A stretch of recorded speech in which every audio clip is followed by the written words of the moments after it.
Right breaking చూస్తున్నాం. New Delhi railway station తొక్కిసలాట ఘటనపై రాహుల్ దిగ్భ్రాంతి వ్యక్తం చేశారు. మృతుల కుటుంబాలకు రాహుల్ సంతాపం తెలిపారు. రద్దీని నియంత్రించడంలో రైల్వే శాఖ కేంద్రం విఫలమైందంటూ విమర్శలు గుప్పించారు ప్రభుత్వంపై. ప్రయాగ్రాజ్ వెళ్లే ప్రయాణికుల కోసం మెరుగైన ఏర్పాట్లు చేయాలని రాహుల్ గాంధీ సూచించారు. ఈ నేపథ్యంలో ఆయన ట్వీట్ చేశారు.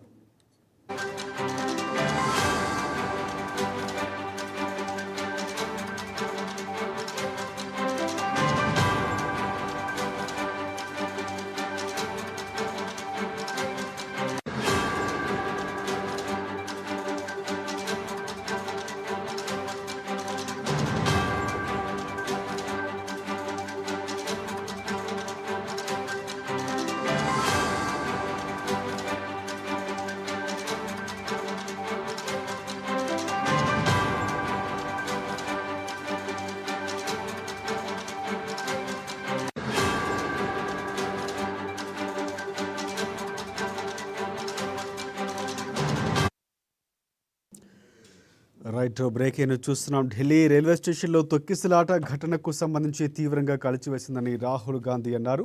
రైల్వే శాఖ నిర్లక్ష్యం, ప్రభుత్వం అసమర్థతకు ఈ ఘటన అద్దం పడుతుందని ట్వీట్ చేశారు. మహాకుంభమేళాకు పెద్ద సంఖ్యలో భక్తులు వెళుతున్నారని తెలిసి కూడా స్టేషన్లో ఎందుకు సౌకర్యం కల్పించలేదని ప్రశ్నించారు రాహుల్ గాంధీ.